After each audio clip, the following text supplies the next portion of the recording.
বন্ধুরা পাকিস্তানের মেরুদণ্ডটাই ভেঙে দিল বুমরার আগুনে পুড়ে ছারখার বাবররা। রোহিত গাভাস্কাররা বললেন বড় কথা। বন্ধুরা আপনারা যদি দেখতে চান রোহিত গাভাস্কার কি বললো তাহলে ভিডিওটি লাস্ট অবধি দেখতে হবে, চ্যানেলটা সাবস্ক্রাইব করতে হবে, লাইক দিতে হবে এবং নোটিফিকেশন বেল আইকন দাবাতে হবে। বন্ধুরা পাকিস্তানের ভালো শুরু দেখে হাল ছেড়ে দিয়েছিল অনেকেই। জসপ্রীত বুমরা এই জয়ের অন্যতম কারিগর।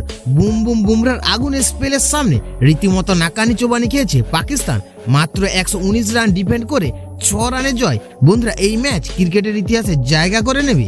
বন্ধুরা জসপ্রীত বুমরা প্রথম ধাক্কাটা দিয়েছিলেন বাবর আজমের উইকেট নিয়ে। এদিকে সেট রিজওয়ানকে বোল্ড করে বুমরা বুঝিয়ে দেন এখনো হাল ছাড়তে নারাজ ভারত। বন্ধুরা শেষের দিকে পাকিস্তানের আরো একটি মারকাটারি ব্যাটার ইফতিকার আহমেদ উইকেট শিকার করেন। জসপ্রীত বুমরা 1-2 ওভারে খেলা ঘোরানোর ক্ষমতা রাখে, কিন্তু বুমরার আগুনে তিনি পুড়ে ছারখার হয়ে যায়। বন্ধুরা ম্যাচে 4 ওভারে মাত্র 14 রান দিয়ে 3 উইকেট নেন জসপ্রীত বুমরা।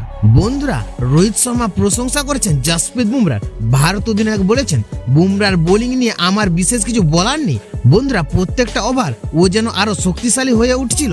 ওর থেকে আমরা এমন মানসিকতা নিয়ে বোলিং প্রত্যেকটা ম্যাচেই চাই। বন্ধুরা প্রাক্তন ভারতীয় কিংবদন্তি সুনীল গাভাস্কার বুমরার প্রশংসা করে বলেছেন বন্ধুরা এমন একটা টান ম্যাচে একটা ছেলে 4 ওভারে মাত্র 14 রান খরচ করে 3 উইকেট তুলে নিয়ে পাক দলের মেরুদণ্ডটাই ভেঙে দিল।